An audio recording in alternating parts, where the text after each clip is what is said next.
स्वदेशी न्यूज 24 सामान्य जनतेचा आवाज।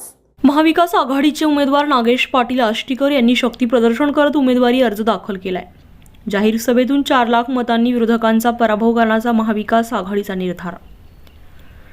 महाविकास आघाडीचे हिंगोली लोकसभा मतदारसंघाचे उमेदवार नागेश पाटील आष्टीकर यांनी आज भव्य असं शक्ती प्रदर्शन करत आपला उमेदवारी अर्ज दाखल केलाय।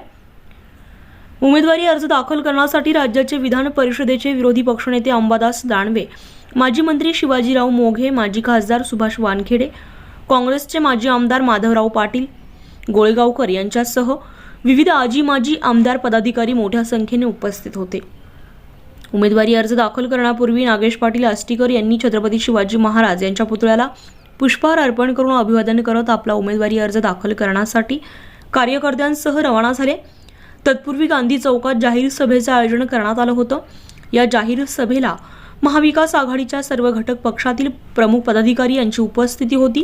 यावेळी मंचावर माजी खासदार सुभाष वानखेडे, माजी आमदार माधवराव पाटील गोळेगावकर, काँग्रेसचे ज्येष्ठ नेते मुनीर पटेल, काँग्रेसच्या महिला नेत्या प्रीती जयस्वाल, वसमतचे माजी नगराध्यक्ष अब्दुल हफीज अब्दुल रहमान, काँग्रेसचे ज्येष्ठ नेते डॉक्टर MR केतमवार यांच्यासह प्रमुख पदाधिकाऱ्यांची उपस्थिती होती। 4 लाखांच्या मतांनी विरोधकांचा पराभव करू असा सूर यावेळी महाविकास आघाडीच्या नेत्यांनी आवळला।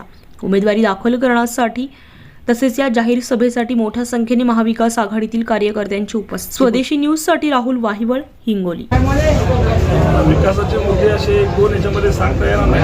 खूप सारे विकासाचे मुद्दे आहेत, खूप सारी दूरदृष्टी आहे आणि महाविकास आघाडीमध्ये जे नेते मंडळीने हे महाविकास आघाडी केली ते अतिशय दूरदृष्टीने आणि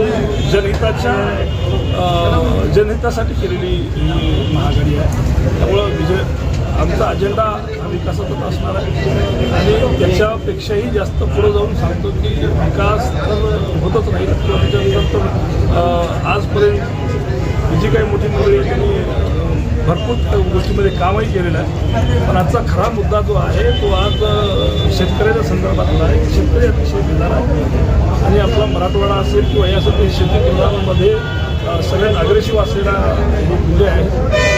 अतिशय मोठ्या प्रमाणामध्ये शेतकरी पहिलेच आपल्या नापिकीमुळे बेजार आहे, आत्महत्याग्रस्त हे जिल्हे आहेत आणि याच्यामध्ये सरकारच्या एकेखोरीपणामुळे अतिशय बेकार अवस्था आहे शेतकऱ्याची।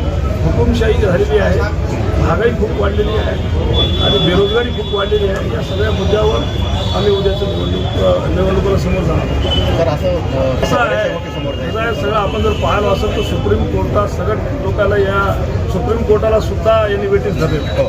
त्यामुळं हुकुमशाही तर आलेलीच आहे, किंमतच नाही। तर हे हुकुमशाही जर कुठं घालवायची असेल तर हे 2024ची निवडणूक, याच्यानंतर निवडणूक जर समजा हे हुकुमशाही जर पुन्हा वापस आली तर निवडणुका होणारच नाही, किंमतच नाही। हिंगोलीच्या जनतेला काय सांगू शकाल साहेब?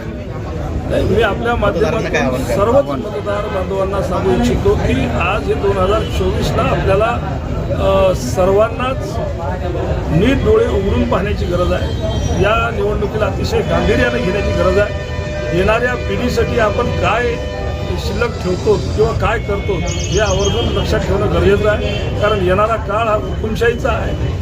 त्यामुळं या हुकुमशाही मनोवृत्तीला बाजूला काढायचं असेल तर हा 2024चा एकमेव पर्याय आहे आणि ते चांगल्या प्रकारे लोकांनी लक्षात घेतलं पाहिजे, शेतकऱ्यांनी लक्षात घेतलं पाहिजे, बेरोजगारांनी लक्षात घेतलं पाहिजे।